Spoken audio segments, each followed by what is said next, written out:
Good afternoon, friends. This is Sanjay Agarwal. I am the chairman of the Scotch Group, Sameer Kochari, and today they presented this report. So this is about he's written a lot of books. He's an author for various books. It's Modi Economics and several other books. So he was talking about the employment as the public has a feeling around the country that we haven't.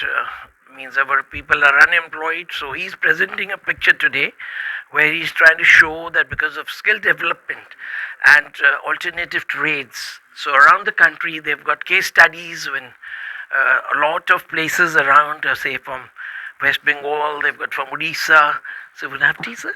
So now this was a very nice, interesting work what you've done, sir. And I feel that this is the need of the hour. And as you said, I being done my economics, but then economics is really tough, and to present it to the masses, to the people who need to be, and we cannot do that. So you've done this socio-economic presentation of facts and data. So we'd like to welcome you, sir, today, although we are the invited people. So I would like you to first tell about your book, sir. Which books when you write and why did you start writing, sir? So, okay, interesting question.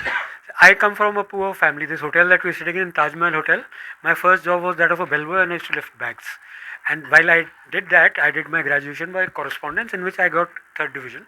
So I have academically nothing to talk about. But I come from the school of life. I have seen poverty and seen hunger firsthand.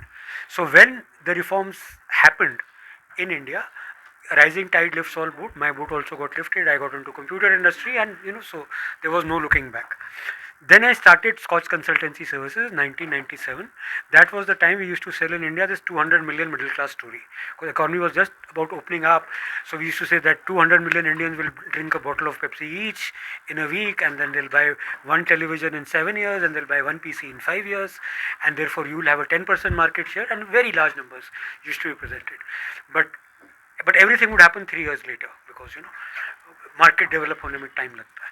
But soon those 3-4 years were over and those numbers was nowhere happening. So just out of sheer curiosity as to why this large company buy so little, it was the year 2000 that we started traveling across the country. We would go to back and beyond of nowhere, places like Majuli in Assam, Uttarkashi in Uttarakhand. We would travel to these places, talking to people, like focus group discussions कि आपकी ज़िंदगी में क्या हो रहा है, what is working, what is not working, and we would make films out of that. So we were making documentary films and then we would come back and we would tell the policymakers. I'll give you an example that we went to a place in Habra when there was communist rule in Calcutta. We saw a telemedicine center and we saw the life of a child being saved using telemedicine. And I came back and I told the chief minister, then that was I think Mr. Buddhadev Bhattacharya. I said, God's blessings be added to your work, which is a very inappropriate thing to say to a communist, but I said it nevertheless. And I said, see, this is such a wonderful scheme, but the problem is, by chance there was a doctor in Calcutta who was available on telemedicine. Yes. But there is no duty roster. Great, sir. So he immediately ordered that a duty roster be created. Similarly, we went to Majuli and we saw this very good computer literacy program and we met a tribal girl and she said she wanted to be an air hostess. So we said, why, surprised that she even knew what an air hostess was. And we said, so for that you have to speak in English. Why are you learning computers? She says, because we don't have an English teacher and we are using these multimedia CDs to learn English.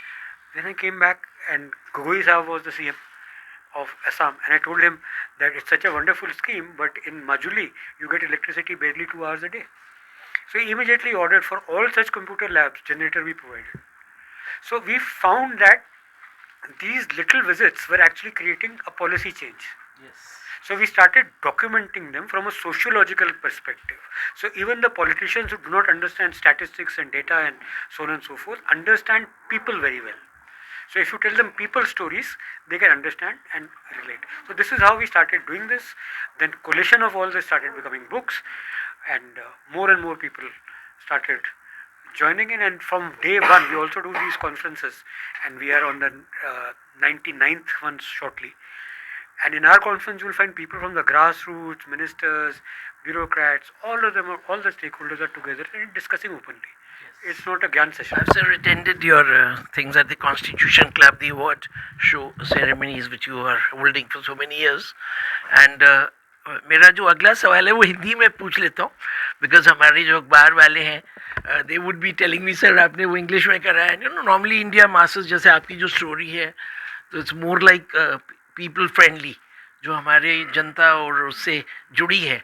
तो अपन चाहेंगे कि हमारा जो interview है वो लोग देखें जिनको इंग्लिश की दिक्कत होगी. We can not translate at the stage. तो आपसे चाहूँगा मैं, जो आपकी अब किताबों में you have become an author and you told about your story starting with this hotel, and today you're in the hotel and you're one of the you're connected with so many people and the PM also. Somewhere in 2001 I met Prime Minister Modi when he was not the CM, and we used to be sitting in the Ashoka Road and chit-chatting with him, with my father. So I found that he's the man who's wanting to change India, but it's एक आदमी से वो change नहीं हो रहा है, but then somebody is at least trying वो change करने में. तो आपको कैसा लग रहा है सर व्हेन यू जो आप लिख रहे हैं दिस रिपोर्ट, क्या इसमें उभर के आ रहा है? देखिए 2014 के बाद से काफ़ी ज़्यादा फैक्टर्स बदले हैं. 2014 से पहले ही फरवरी 2014 में मैंने एक पुस्तक लिखी थी मोदीनॉमिक्स, जिसमें मैंने गुजरात मॉडल का वर्णन किया था और बताया था कि उसकी सक्सेस का जो रीज़न है वो ये है कि गवर्नेंस और इकोनॉमिक जो है दोनों एक साथ काम करते हैं. एक ही कॉइन के दो पहलू हैं. पर उससे पहले जो नॉर्मली होता था देश में वो ये था कि इकोनॉमिक्स पॉलिसी अलग चलती थी, गवर्नेंस अलग चलती थी. गवर्नेंस रिफॉर्म का इकोनॉमिक्स से कुछ लेना देना नहीं था. तो वही प्रिंसिपल जो है 2014 के बाद शुरू हुआ. काफ़ी चीज़ें गवर्नेंस में रिफॉर्म हुई, जैसे जनधन आधार मोबाइल आया, टेक्नोलॉजी आई. इसके सबके रहते क्या हुआ, दो चीज़ें. एक तो जो हमारा क्रेडिट गैप बहुत ज़्यादा था, वो रंगाराजन साहब की रिपोर्ट आई थी मेरे ख्याल 2008 के करीब में उनकी रिपोर्ट आई थी. क्रेडिट गैप जो भी है वो 12% 2014 से लेके 2022 तक रिड्यूस हुआ. तो मतलब जिन लोगों को क्रेडिट का एक्सेस भी नहीं था उनको वो एक्सेस मुहैया हो गया. दूसरी चीज़ ये हुई कि जो फाइनेंशियल डीपनिंग है, जो हमारे फाइनेंशियल प्रोडक्ट्स की अवेलेबिलिटी है, मार्केट की डेप्थ है, पेंशन, इंश्योरेंस, म्यूचुअल फंड वगैरह, ये भी बहुत बढ़ गई. जो कि 2014 में 19 थी और 2022 में जाके 35 के करीब फाइनेंशियल डीपनिंग इंडेक्स हमारा हो गया. तो ये तो मैक्रो इकोनॉमिक आंकड़े हैं, आप स्टेटिस्टिकल डेटा लेके कोई भी इकोनॉमिस्ट इसको कैलकुलेट कर सकता है. पर उसका ज़मीन पे क्या फ़र्क पड़ा? उसके ऊपर ज़मीन पे ये फ़र्क पड़ा कि एक तो बड़ी अच्छी योजना आई, प्रधानमंत्री मुद्रा योजना, जो कि स्पेसिफिकली MSMEs को टारगेट करती थी सेल्फ एम्प्लॉयमेंट के लिए. तो इसके रहते हमने पहली रिपोर्ट जो जब 2 साल की हो गई मुद्रा योजना निकाली थी, उसमें हमने कैलकुलेट किया कि एक लोन अगर 90,000 रुपये का होता है तो उसमें एक रोज़गार पैदा होता है. वो जो है आज हो गया है 85,000 रुपये में एक रोज़गार सेल्फ एम्प्लॉयमेंट जो है मुद्रा योजना से होती है. तो उसको आप अगर मल्टीप्लाई कर दीजिए कि कितने खाते खोले, कितना लोन निकला, तो वो जो आंकड़ा आता है वो करीब 3.15 करोड़ का आता है. उसमें अगर आप 20% मोर्टेलिटी रेट ले लीजिए कि इतने धंधे बंद हो गए, तो करीब 2.5 करोड़ सेल्फ एम्प्लॉयमेंट हर साल जनरेट हुई हैं, यानी कि 25 करोड़. अब नॉर्मली क्या है कि जो हमारा तंत्र है, जो रिपोर्ट वाले हैं, इकोनॉमिस्ट हैं, स्टैटिस्टिशियन हैं, इनको माइक्रो फाइनेंस समझ में नहीं आता है. तो वो कहते हैं कि 80,000 रुपये में आप क्या कर सकते हो, हंसी ठट्ठे में ही उसको उड़ा देते हैं. तो हमने 80 केस स्टडीज़ आज रिलीज़ करी हैं, जो कि 4 स्टेट्स से हैं. उड़ीसा की है, वेस्ट बंगाल की है, बिहार की है, उत्तर प्रदेश की है, कि किस टाइप के रोज़गार लोग करने हैं. कोई ब्यूटी पार्लर चला रहा है, कोई स्क्रैप डीलर है, कोई पॉटरी मेकर है, कोई चूड़ियाँ बना के बेच रहा है, कोई क्लॉथ मर्चेंट है, और उन्होंने कोई ग्रॉसरी स्टोर है जिसने ग्रॉसरी बेंगलुरु में डिलीवर करने के लिए 15 लोग रख लिया. अगरबत्ती भी मैंने देखा, इंसेंस मैन्युफैक्चरर हैं, एक्सपोर्ट भी हो रहा है, एक्सपोर्ट भी हो रहा है, हमारी विदेशी मुद्रा आ रही है जी. तो इस टाइप के रोज़गार तो हमारी तो वोकेबलरी में ही नहीं आते, हम सोच भी नहीं सकते. तो ये उस बात का जवाब है कि 80,000 रुपये में आप क्या कर सकते हैं. तो 80,000 रुपये में आप बहुत कुछ कर सकते हैं, और हमने काफ़ी आपको इनके एग्जाम्पल दिए हैं. तो ये संख्या 2.52 करोड़ पर ईयर है. दूसरी चीज़ जो है कि ये इंफ्रास्ट्रक्चर और फोकस्ड रूरल डेवलपमेंट सेंडिंग बहुत ज़्यादा बढ़ गई. आपकी प्रधानमंत्री ग्राम सड़क योजना थी, आवास योजना आ गई, स्वच्छ भारत अभियान आ गया. तो इससे काफ़ी ज़्यादा दिहाड़ियाँ जनरेट हुई हैं, लेबर डेज, परसेंटेज जनरेट हो रहे हैं, और उसके सारे आंकड़े सरकार के वेबसाइट्स पे मौजूद हैं. तो इस चीज़ को देख के लोग अनदेखा करते थे कि ये रोज़गार थोड़ी है.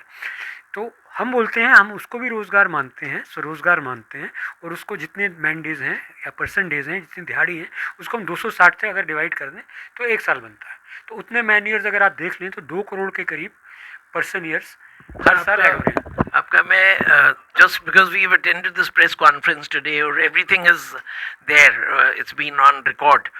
मेरा बस अगला सवाल जो है आपके लिए है, सिंस मेरे को लगा कि आप you're a person who has got a vision हमारे देश के लिए, और प्रधानमंत्री जी का जो विजन है 2047 के लिए, एंड यहाँ पे there lot of youngsters in your group, जो मैं देख रहा हूँ, तो एवरीबडी इज उनके सपने, तो मैं नहीं बोल रहा हूँ बिकॉज अभी अचीव हो रहा है सब कुछ, तो आपका क्या है मतलब नज़रिया कि अभी हम लोग 34 तक 10 years फ्रॉम नाउ मतलब वे वी विल बी, हमारा मतलब विदेशों में और जो इंडिया में क्या ग्रोथ स्टोरी आप देख रहे हैं, if you can share something sir.